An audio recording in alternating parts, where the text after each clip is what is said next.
বাচ্চাদের একটা art competition type, যত খুশি তত আঁকো, একটা কালচারাল শো থাকবে আমাদের। অনুষ্ঠান সম্পূর্ণ ফ্রি, যারা ওখানে যাবেন সবাইকে আমি একটা করে টিকিট দিব। টাকাটা উড়ানো হবে ঠিক না, একটু মজার ছলে আপনাদেরকে টাকাটা দেওয়া হবে। সিনিয়র সিটিজেন যারা আছেন তারা এসে আনন্দ পাবে, মজা পাবেন, বসবেন, বাংলাদেশের টাকা দেখবেন আর কি। মূলত একটু আনন্দের মাধ্যমে আমরা একটু মেসেজ দেওয়া, একটু সময় কাটানো ভালো। ওই দিনই পুরস্কার ঘোষণা করা হবে। প্রিয় দর্শক, টরন্টোতে সবচেয়ে ভাইব্রেন্ট কমিউনিটিগুলোর একটা হচ্ছে বাংলাদেশি ডায়াসপোরা কমিউনিটি, এবং সামনে ঈদ আসছে আপনারা জানেন, এবং ঈদকে কেন্দ্র করে অনেক ধরনের আয়োজন হয়। দেখা যায় প্রতিদিনই কোনো না কোনো কিছু আছে, প্রত্যেক সপ্তাহে কিছু না কিছু ঘটছে। তো আসছে 24শে মে রবিবার একটা চমৎকার ইভেন্ট টরন্টোতে হতে যাচ্ছে, এটার নাম হচ্ছে ঈদের হাওয়া। এটা হবে 2 রবিনসন এভিনিউতে। যারা অর্গানাইজ করছেন তাদের একজনের সঙ্গে আজকে আমরা কথা বলছি। স্টুডিওতে আমাদের সঙ্গে আছেন রেজা খাতের। রেজা ভাই, আপনাকে স্বাগত আমাদের স্টুডিওতে। কেমন আছেন? ভালো আছি, খুব ভালো আছি, খুবই ভালো আছি। আর যেভাবে কথা বলা শুরু করলেন তো আরো ভালো লাগছে এখন। তো একটু ধন্যবাদ দিয়ে কথা বলি। আপনাকে ধন্যবাদ। ধন্যবাদ জানাচ্ছি শিক্ষক টিভিকে আমাকে এখানে আমন্ত্রণ জানানোর জন্য। আর প্রোগ্রামটা হচ্ছে আপনি যেমন বললেন আর কি, যে মে মাসের 24 তারিখ প্রোগ্রামটা কাইন্ড অফ সারাদিন ব্যাপী আর কি। হ্যাঁ, এটি একটি ঈদের হাওয়া বলতে একটা ঈদের অনুষ্ঠান দিন। ওটার সাথে থাকছে একটু বাজারের একটা পরিবেশ, মানে হাট বাজারের একটা পরিবেশ থাকবে। যেমন ধরুন আমরা হয়তো দুপুরের থেকে কিছু হাট বাজার শুরু করবো আর কি, বেচা কেনা শুরু হবে, যারা বিক্রি করতে চায়, যারা কিনতে চায়, শাড়ি কাপড় গহনা এরকম কিছু। দিন তারপর বাচ্চাদের একটা প্রোগ্রাম আছে যার সাথে আপনি নিজেও জড়িত। ওটা নিয়ে আপনি হয়তো কিছুক্ষণ পরে কিছু বলবেন। তো বাচ্চাদের একটা আর্ট কম্পিটিশন টাইপ, যেমন খুশি যত খুশি তত আঁকো, যেমন আঁকো, ওরকম একটা প্রোগ্রাম আছে আর কি। ওটা এখানে দুপুরের দিকে, ধরেন 2-2:30 দিকে। দেন তারপরে আমরা আরেকটু প্রোগ্রাম করব, যেটা হচ্ছে একটা ছোট্ট একটা আপনার একটা সেমিনার মতো স্লাস একটু রম্য রচনা বলতে পারেন আপনারা। একটু আনন্দের সাথে আমরা একটা মেসেজ দেওয়ার চেষ্টা করব, সেটা নিয়ে পরে একটু কথা বলছি। যেহেতু খুশির একটা এলিমেন্ট থাকবে আর কি। তারপরে একটা কালচারাল শো থাকবে আমাদের। তো কালচার শোর মধ্যে অনেকগুলোর মধ্যে একটু আমাদের থিম কাজ করবে, সেটা হচ্ছে ছায়াছবি গান অনুষ্ঠান, ছায়াছন্দ। আর এক সময় আমরা বিজ্ঞাপন তরঙ্গ দেখতাম, শুনতাম আর কি, সেই রেডিওতে ছিল, রাইট? তো আপনি ভালো করে জানেন, পেটে খেলে পিঠের সাথে কথা আছে, রাইট? তো প্রোগ্রাম করতে গেলে খরচ আছে, রাইট? তো খরচটা কোথেকে আসবে, রাইট? তো খরচটা তো আসে যারা কিনা আসেন, যারা আমাদেরকে স্পন্সর করেন, যাদেরকে আমাকে হেল্প করেন আর্থিকভাবে, রাইট? তো ওনাদের নামগুলো তো বলতে হয়। তো ওনাদের নামটা আমরা একটু বিজ্ঞাপন হিসাবে যাবে। দেন বিজ্ঞাপন তরঙ্গ বলতে এখানে বুঝাচ্ছি আমরা কিছু গান হবে, নাচ হবে, হ্যাঁ, কিছু কবিতা হবে আর কি। এইভাবে অনুষ্ঠানটা সাজানো হয়েছে আর কি। হ্যাঁ, তো আমি যেটা বুঝতে পারছি, ঈদের হাওয়া তো টরন্টোতে যদিও অনেক সময় শীতল হাওয়া থাকে, তো এবার মনে হচ্ছে একটু ওয়ার্ম হাওয়াই আমরা পেতে যাচ্ছি।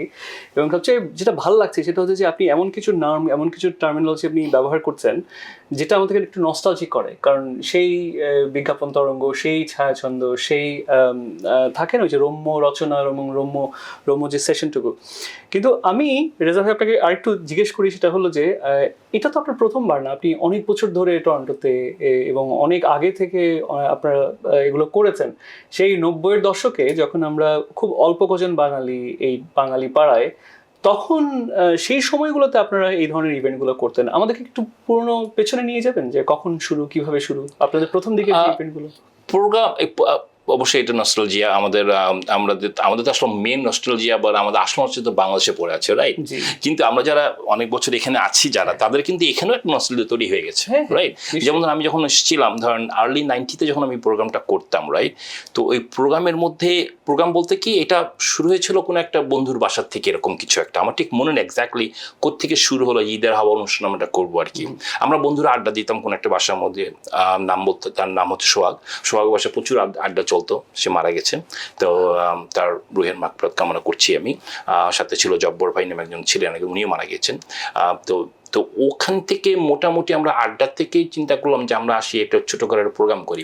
তখন আমাদের কাইন্ড অফ সবে নীলমণি ছিল আমাদের, টুটু ভাই এবং রুমা ভাবি, ওনারা গান গেতেন। তো ওনাদেরকে বলতাম যে আপনাদের গান গেতে হবে, এবং ওনারা গান বললে ওনারা আসতেন। তো ওখান থেকে মূলত একটা আইডিয়া থেকে আমরা এটাকে একটু বাইরে নিয়ে আসি, বন্ধু বান্ধবের মধ্যে নিয়ে আসি, বা বন্ধুরা চলে আসে। তো দেখা গেল যে ওখানে ওইরকম প্রোগ্রাম করতে গিয়ে 200 থেকে 250 লোক এমনি চলে আসতো। আমরা নিজেরাই খরচ করে তখন এই প্রোগ্রামগুলো করতাম। তখন ছিল আর্লি 90-তে। তখন ওরকম তেমন কোনো শিল্পী তখন এখানে ছিল না, যেটা এখানে এখন প্রচুর শিল্পী পাওয়া যাচ্ছে এবং খুব নামকরা শিল্পী যারা কিনা খুব প্রসিদ্ধ শিল্পী তারা এখানে আছেন আর কি। সেই আমলের কথা যদি বলতে হয় তাহলে বলতে হয় যে ওই আমলে আপনার মূলত আপনার একটা হাব ছিল আপনার, যেমন এখন স্কারপোতে প্রচুর মানুষ থাকি আমরা, রাইট? এবং ড্যানফোর্ডে আপনি জানেন, বাংলা পড়ার খবর তো আমরা সবাই জানি আর কি, প্রচুর মানুষ ওখানে আমাদের নিজস্ব একটা পাড়া মানে হয়েছে আর কি, তাই না? একসময় তো আমরা জেরা যেতাম, রাইট? বুঝতেই পারতেছেন যে আমরা এখন অনেকে কম যাই, হয়তো অনেকে যাওয়া হয় না, তাই না? তো এখন আমরা বাংলা পাড়ায় গিয়ে আমরা আড্ডা দিচ্ছি, যে জিনিসপত্র কিনছি, খাওয়া দাওয়া করছি, তারা বেড়াচ্ছি, রাইট? একটা মিলন মেলা হচ্ছে ওখানে একটা। অনেকে বলি আচ্ছা ঠিক আছে ওখানে আসেন, ওখানে দেখা হবে একটু পরে, ওরকম আর কি। তখন একটা হাব মতো ছিল। তখন বাংলাদেশ গ্রোসারি নামে একটা দোকান ছিল, আমার ঠিক মনে নেই, সম্ভবত বাংলাদেশ গ্রোসারি ছিল আর কি। ওটা ছিল ডাফরিন আর ব্লোরের কর্নারে। ওখানে প্রচুর প্রোগ্রাম হতো সেই সময়। আচ্ছা আচ্ছা। আবার আমার ব্যক্তিগত না, তখন একটা অ্যাসোসিয়েশনও ছিল, একটা বা দুটো তো হয়তো অ্যাসোসিয়েশন ছিল আমি যদি ভুল না করি, বাংলাদেশ কানাডা টরন্টো কিংবা বাংলাদেশ অ্যাসোসিয়েশন কানাডা অঞ্চলে, এরকম কিছু একটা ছিল আর কি। আর পত্রিকা বলতে তখন মনে আমাদের মিন্টু ভাই, আমাদের যে নজরুল ইসলাম মিন্টু আর কি, হ্যাঁ, দেশে বিদেশে পত্রিকাটা তখন মাত্র প্রকাশ পেয়েছে আর কি। আর একটা মজার জিনিস ছিল তখন কিন্তু টেলিচ্যানেল বলে একটা জিনিস ব্যাপার ছিল। যে টেলিচ্যানেলটা হচ্ছে যে আমরা বাংলাদেশে খবর করতাম, সংগ্রহ করতাম যেভাবে পারি। আমরা ওই ক্যাসেট প্লেয়ারের মধ্যে, ক্যাসেটের মধ্যে আর কি, যেসব ফোনের মধ্যে ক্যাসেট বা থাকতো আর কি ছোট্ট করে, ওইটার মধ্যে আমরা করতাম, বাজাই দিতাম। কেউ যদি ফোন করতো, ক্যাসেট যুগের কথা বলছেন, হ্যাঁ, তখন আপনার তখন ওই যে অ্যানসারিং মেশিন বাজতো আর কি। একসময় অ্যানসারিং মেশিন ছিল, রাইট? ওই ছোট ক্যাসেটের মধ্যে অ্যানসারিং মেশিন ছিল, রাইট? এখন তো ফোনের মধ্যে আপনার চলে আসে, রাইট? আপনার ভয়েসমেল আছে, রাইট? তা এখন আমি দেখছি একটা জিনিস এখানে, তো এখানে আপনার হয়তো চলে আসে, আপনার ভয়েসমেলে চলে আসে, রাইট? তখন ছিল ছোট্ট একটা ক্যাসেট থাকবে, বাসায় এসে আমরা টিপ দিব, তারপর দেখবো কি আমাদেরকে ভয়েসমেল দিল, তাই? তো তখনকার আমল যার বাসায় এই সুযোগটা ছিল, আমরা ওই রেকর্ডিং করে এখন দিতাম। লোকজন ওই নাম্বারে ফোন দিলে ওটা বেজে উঠতো। তখন ওরা ওই বাংলাদেশের খবরটা পেত আর কি, টেলিচ্যানেল বলা হয় আর কি। তার মধ্যে আমার পরিচিত ছিল দিনু আলম নামে এক ভদ্রলোক ছিলেন, আমার খুবই ঘনিষ্ঠ বন্ধু, যে তিনি আমি বলি সিনিতা মামি, তারা দুজনেও একটা টেলিচ্যানেল চালাতেন আর কি সেই আমলের জন্য। আমি একটু বলে নেই, সেই আমলে যখন আমরা শুরু করলাম, কারা ছিল বা একটা কাইন্ড অফ পাইনি ওরা কি, নামগুলো নাম বললেই নয়, আমি হয়তো কিছু ভুল বলতে পারি, ক্ষমা চেয়ে নিচ্ছি আগে যদি কারোর নামটা যদি আমি ভুল করে কম বলি বা না বলে থাকি। যেমন ছিল রিটু, সোহাগ, খোকন, টুটুল ভাই ছিল, রুমা ভাবি, তারপরে জাহাঙ্গীর ভাই ছিল, সারার ভাই ছিল, ইতি ছিল, স্বপন ছিল, মুন্না ছিল, আমার শামীম ভাই ছিল, নাম ছিল মেজর শামীম বলতাম, এবং জাহাঙ্গীর ভাই ছিল। তো এরকম অনেকগুলো নাম ছিল সেই আমলের জন্য। তো তাদের কথা এখনো মনে পড়ে, তারা সবাই জানে যে আমি প্রোগ্রাম করছি। তারা ছুটে যাচ্ছে এক একজন এক এক জায়গায়, কেউ হয়তো এই শহরে আছেন, কেউ হয়তো অন্য শহরে চলে গেছেন। আমি আগে বলেছি সেই আমলে যারা ছিলেন তাদের মধ্যে দুজন মারাও গিয়েছেন, রাইট? আর আমি যাদেরকে আন্টি বা আঙ্কেল ডাকতাম, তাদের মধ্যে তারা এখন অনেকেই নাই, সেই আর্লি 90-র কথা বলছি আর কি। কিছুর ইতিহাস, তবে খুবই মজা। আর ড্যানফোর্থের কথা এখন বলছেন, কত তখন তো নিশ্চয়ই ড্যানফোর্থ তখন আমাদের এখনকার ড্যানফোর্থ হয়ে ওঠে নাই, তখন ড্যানফোর্থ কেমন ছিল দেখতে? ওয়াও, প্রথমে যে যার কথা মনে ছিল আমাদের আলম ভাই, ছিল প্রিয়াঙ্গন। তো ওখানে আমরা একটু আড্ডা দিতাম। মানে ঘরোয়া কি তখন প্রিয়াঙ্গন ছিল? তখন প্রিয়াঙ্গন ছিল, আমরা ক্যারাম বোর্ড খেলতাম ওনার দোকান থেকে। আমরা অনেক সময় তখন বিচিত্রা নামে ওই যে পত্রিকাটা ছিল, আমরা বিচিত্রা কিনতাম, অনেক সময় বইও কিনতে পারতাম। আর বইয়ের কথা যদি বলি, অনেকে তো আপনার ধরেন বাংলাদেশে গেলে অনেক কিছু নিয়ে আসে, জামা কাপড় বা অনেক কিছু নিয়ে আসে, আমি বাক্সভর্তি বই নিয়ে আসতাম। বই নিয়ে এসে মজার ব্যাপারটা ছিল, ওগুলো বিক্রি করার সুযোগ ছিল আমার। আমার রুমমেট ছিল মুন্না, তো মুন্না আমার থেকে বেশি যেত বাংলাদেশে, ওকে বলতাম যে আপনার সঙ্গে বই নিয়ে আসবেন। আমার ভাগনা ছিল খুব বই পড়ুয়া একটা ভাগনা, সে বই কিনে দিত, বইগুলো নিয়ে আসতো। আর এখানে তখনকার আমলে সেই আর্লি 90-তে হুমায়ুন আহমেদের বইতে রমরমা অবস্থা, আর লোকজন আমাকে আগে থেকে বুকিং দিয়ে রাখতো, ভাই ওই বইটা কিনে আমাকে দিয়ে। হ্যাঁ, তো এইভাবে বইয়ের কেন ব্যবসা, আনন্দ, মজা, যার জন্য আমি বলছি আর কি এই অনুষ্ঠানের মধ্যে কিন্তু আমাদের এখানে বইয়ের স্টল থাকছে একটা। হ্যাঁ, যারা কিন্তু লোকালি আপনার লেখক আর কি এখানে লেখেন, বা আপনার যাদের বই প্রকাশ হয়েছে কিংবা এখানে কিংবা বাংলাদেশে, রাইট? তাদেরকে আমি আমন্ত্রণ জানিয়েছি, আপনারা আসেন, আপনার নিজস্ব বই নিয়ে আসেন, আপনাদের জন্য একটা ছোট্ট স্টল থাকবে, ফ্রি, হ্যাঁ, একটা ওনারা বই ডিসপ্লেতে রাখবেন। কেউ যদি কিনতে চায় শিওর আপনারা বিক্রি করবেন, আর যদি মনে হয় যে কেউ কিনছেন, অ্যাটলিস্ট আপনার বইটা দেখলো আর কি। এটা কি যে কেউ ওখানে আসতে পারবেন? এটার জন্য কোনো আগে থেকে এই অনুষ্ঠান সম্পূর্ণ ফ্রি। আচ্ছা, এই অনুষ্ঠানটা পুরোটাই ফ্রি, কিন্তু যারা কিনা জামা কাপড়, শাড়ি কাপড় বিক্রি করছে তাদের স্টল কিনতে হবে, সেটা অন্য জিনিস। আর খাওয়া দাওয়ার স্টল থাকছে আর কি। বিশেষ করে আমি খুবই আনন্দের সাথে জানাচ্ছি যে স্পাইসি গ্রিল, তারা এগ্রি হয়েছেন আসার জন্য। জানেন তো স্পাইসি গ্রিল ভালো খাওয়া তৈরি করে আর কি, ওনারা থাকবেন ভেন্ডর হিসেবে আর কি। আর যারা বইয়ের স্টল দিতে চান তাদের জন্য কোনো পয়সা দেওয়া লাগবে না, সম্পূর্ণ ফ্রি এটা। জি। তো তখনকার সময় এবং এখনকার সময় আমরা যদি একটু তুলনা করে বোঝার চেষ্টা করি যে কতদূর এগিয়েছি আমরা, কিভাবে কি কি চেঞ্জ আপনি দেখতে পান? চেঞ্জের পড়তে আসলে আমি মিন করছি যে বাংলাদেশি ডায়াসপোরা কমিউনিটির ভেতরে আমাদের এই কালচারাল মুভমেন্ট যদি বলি অথবা এটার কলেবর যদি বলি, আগের থেকে অনেক ডেফিনেটলি অনেক বড় হয়েছে। তো তখনকার এক ধরনের আমাদের এখন অনেক অপশন আছে। আমরা এখন ধরেন অপশন বলতে এখন যেভাবে কবিতার অনুষ্ঠান হচ্ছে আগে ছিল না, রাইট? গানের অনুষ্ঠান হচ্ছে, নাচের অনুষ্ঠান হচ্ছে, গানের স্কুলগুলো অনুষ্ঠান করছে, নাচের স্কুলগুলো অনুষ্ঠান করছে, রাইট? এগুলো তো আগে ছিল না, রাইট? তো এগুলো এটা আমাদের বড় একটা পাওয়া। আগে আমরা ছোট পরিসরে করতাম, তো হয়তো বছরে একটা প্রোগ্রাম করতেই তখন দেখা গেল বসে থাকতে হতো বা হতো এরকম। তো এখন তো যদি ভুল না করি সপ্তাহে একটা প্রোগ্রাম হচ্ছে, এটা আমাদের we have lot of option, good, আমাদের জন্য ভালো, আমরা আনন্দিত।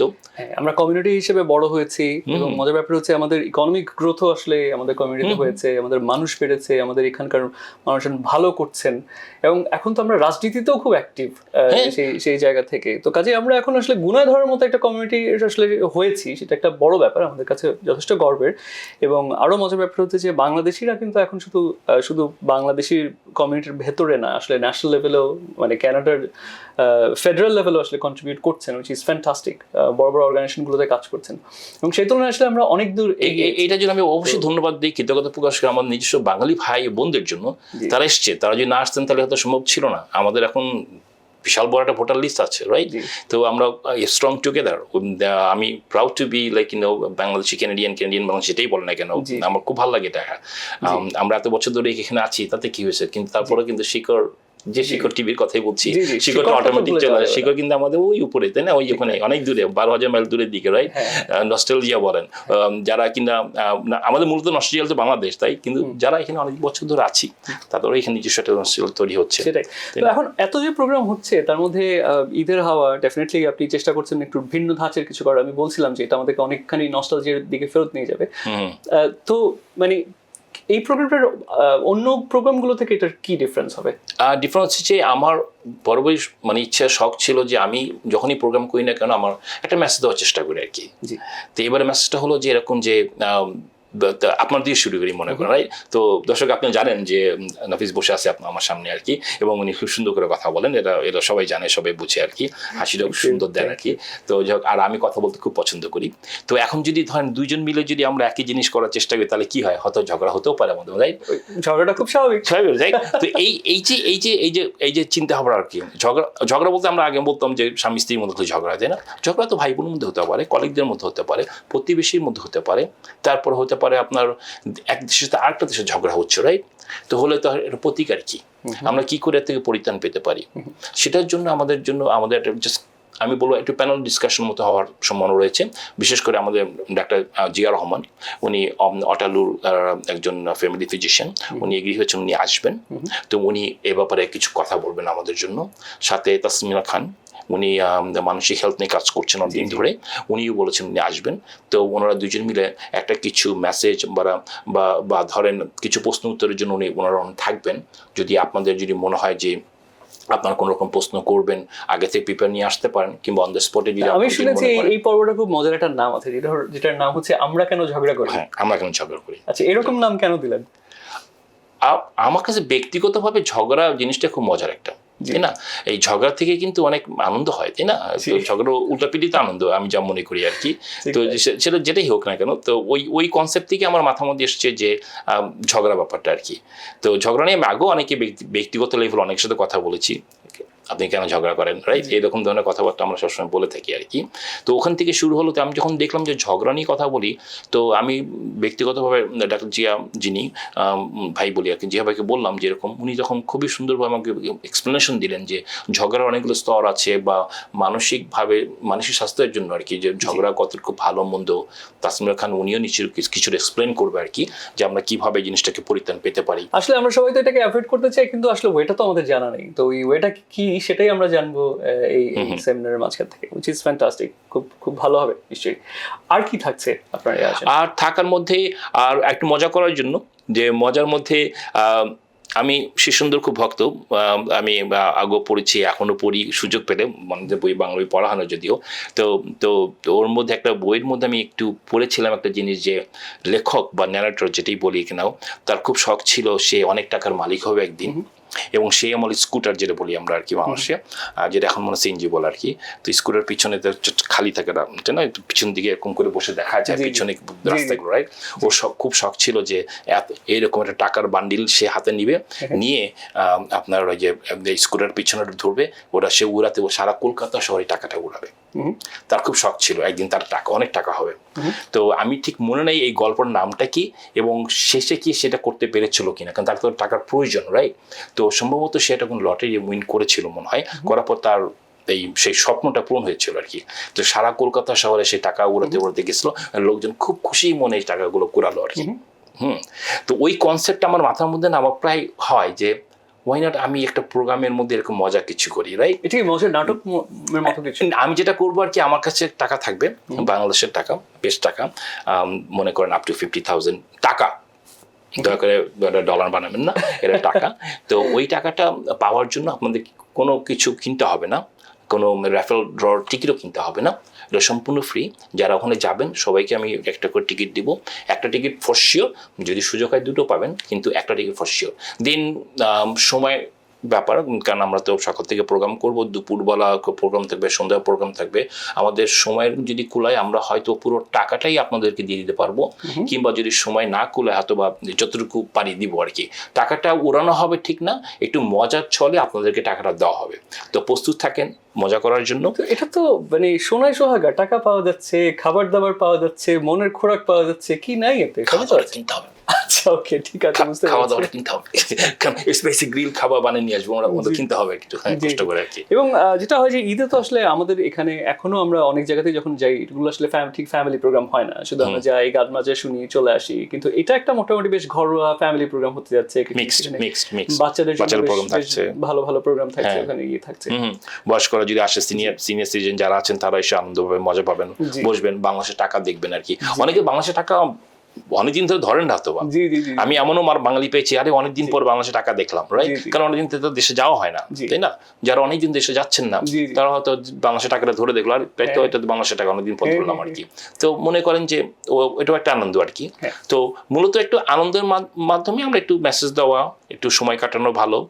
আর যেহেতু আমাদের এটা কাইন্ড অফ নস্টালজিয়া মনে করতে পারেন, যে প্রোগ্রামটা অনেক আগে করতাম, সেটাও করব, আমাদের পুরনো কিছু বন্ধুদের সাথে দেখা হবে। তো সবাইকে আমন্ত্রণ জানাচ্ছি আসার জন্য। জি জি।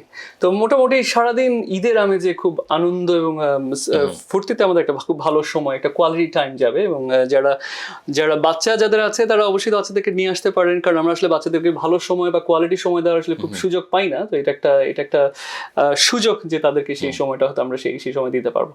তো এই আয়োজনের পেছনে আমরা মানে যারা আছেন তাদেরকে যদি পরিচয় করে দিতে চান আপনি করাতে পারেন, কিন্তু যদি আরেকটু ডিটেলস আমাদেরকে বলেন যে কারা এটাকে অর্গানাইজ করছেন। এটা মূলত আমি করছি, হ্যাঁ, দেন আমাকে বন্ধুরা আমার হেল্প করছে আর কি, বিভিন্ন, যেমন আপনি নিজেই আমাকে হেল্প করছেন, রাইট?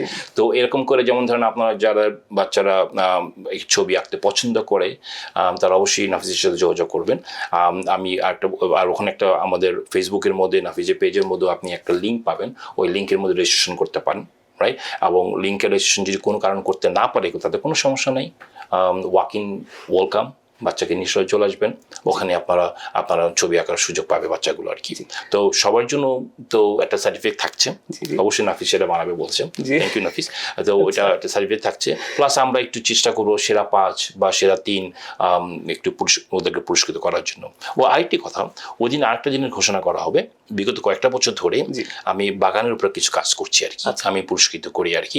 এটা মূলত আপনার শুরু হয়েছিল উনিপেক থেকে, উনিপেক ম্যানিটোবাতে। আর আমি ব্যক্তিগত ব্যক্তিগতভাবে আমার একটু পরিচয় দিই নাকি? আই হোপ শিখর টিভি কিছু মনে করবেন আর কি। তো আমার পরিচয় হচ্ছে, আমি ব্যক্তিগতভাবে একজন রিয়েল এস্টেট এজেন্ট। আমি বাড়ি কেনা বেচার সাথে জড়িত আর কি, অ্যাজ এ লাইসেন্স রিয়েলটর। তো আমার লাইসেন্স রিয়েলটর শুরু হয়েছিল আসলে উইনিপেগ থেকে, ম্যানিটোবা থেকে, কিন্তু আমার জীবন শুরু হয়েছে আমার টরন্টো থেকে। তো এটা kind of it's a different kind of things. Like আমি জীবন শুরু হলো আমার টরন্টো থেকে, দেন আমি বিভিন্ন কারণে বিভিন্ন সময় গিয়ে একটা পর্যায়ে আমি চলে গেলাম আমি উইনিপেগে, রাইট? দেন ওখানে আমি শুরু করি আমি রিয়েল এস্টেট ক্যারিয়ার বলতে পারেন কি। ওখান থেকে শুরু করার পরে ওখানে আমি মনে করলাম যে আমরা বাগান নিয়ে কাজ করবো। তো আমি বাগান নিয়ে কাজ করতাম আর কি, পুরস্কৃত করতাম প্রতি বছর মানুষদেরকে। তো এই বছর তাই করছি। তো এখন যেহেতু আমি এখন টরন্টো থাকি, আমার লাইসেন্স 2 জায়গায়, টরন্টো এবং মেরিটো 2 জায়গায় লাইসেন্স আর কি। তো 2 জায়গায় করছি, দুই জায়গায়। তো এই গত বছর যারা ছবিগুলো পাঠিয়েছিলেন, ভিডিও পাঠিয়েছিলেন, রাইট, তাদেরকে আমরা পুরস্কৃত করব। ওই দিনই পুরস্কার ঘোষণা করা হবে। যদি সুযোগ হয় আমি আগের থেকে নামগুলো ঘোষণা করে দিব, হয়তো বা সেরা 3 বা সেরা 5 জনকে পুরস্কৃত করা হবে। এটাও ওদিন থাকবে আর কি। তো ওইটা যারা আপনারা মানে ছবিগুলো পাঠিয়েছিলেন তাদেরকে অবশ্যই ধন্যবাদ জানাই। সবাইকে হয়তো পুরস্কৃত করা হয়তো সম্ভব হবে না, কিন্তু আমি চেষ্টা করবো আর কি। তারপর আপনারা উদ্যোগ নিয়েছেন, সেটাকে আমরা ডেফিনেটলি সাধুবাদ জানাই। আর আশা করছি এটা একটা চমৎকার আয়োজন হবে। আমাদের শুভকামনা থাকছে। ভাই, আমাদের স্টুডিওতে আসার জন্য আপনাকে অনেক অনেক ধন্যবাদ। শিখর টিভি থেকে আমারও মানে ভিতর থেকে মন থেকে আমি ধন্যবাদ জানাই আমাকে সুযোগ করার জন্য, কথা বলার জন্য। আর লাস্ট মেসেজ হচ্ছে যে আপনারা আসেন, মজা হবে, অবশ্যই মজা হবে। নাফিস থাকছে, আমি থাকছি, আরও থাকছে ভালো ভালো গান, মানে গান বলতে আপনি নাচ গান দুটোই থাকবে আর কি। আরেকটি কথা, আমাদের উপস্থাপনা থাকছে আর কি ববি রব্বানি। হ্যাঁ, তো খুব ভালো উপস্থাপনা করে এবং সে সঞ্চালনা থাকবে, এবং তার মাথায় বেশ কিছু বুদ্ধি আছে কি করে ছায়াছবি গান অনুষ্ঠান ছায়াছবিকে সাজানো যায়, সে কিন্তু সাজাচ্ছে মূলত। তো তাকে আমি অগ্রিম ধন্যবাদ দিতে চাই। তো দেন ওকে দেখার জন্য আপনারা আসেন, আর আমরা তো থাকছি। জি জি। তো প্রিয় দর্শক, সবার জন্য আমন্ত্রণ থাকছে। আবারও মনে করে দিচ্ছি, আগামী মে মাসের 24 তারিখ 2 রবিনসন অ্যাভিনিউতে অনুষ্ঠিত হতে যাচ্ছে একটি বিশেষ ঈদ আয়োজন, ঈদের হাওয়া, ঈদ মেলা এবং পরিবারকে নিয়ে কোয়ালিটি সময় কাটানোর জন্য বহু আয়োজন। সবাই আসবেন, সবাই ভালো থাকবেন, সবাইকে শুভেচ্ছা।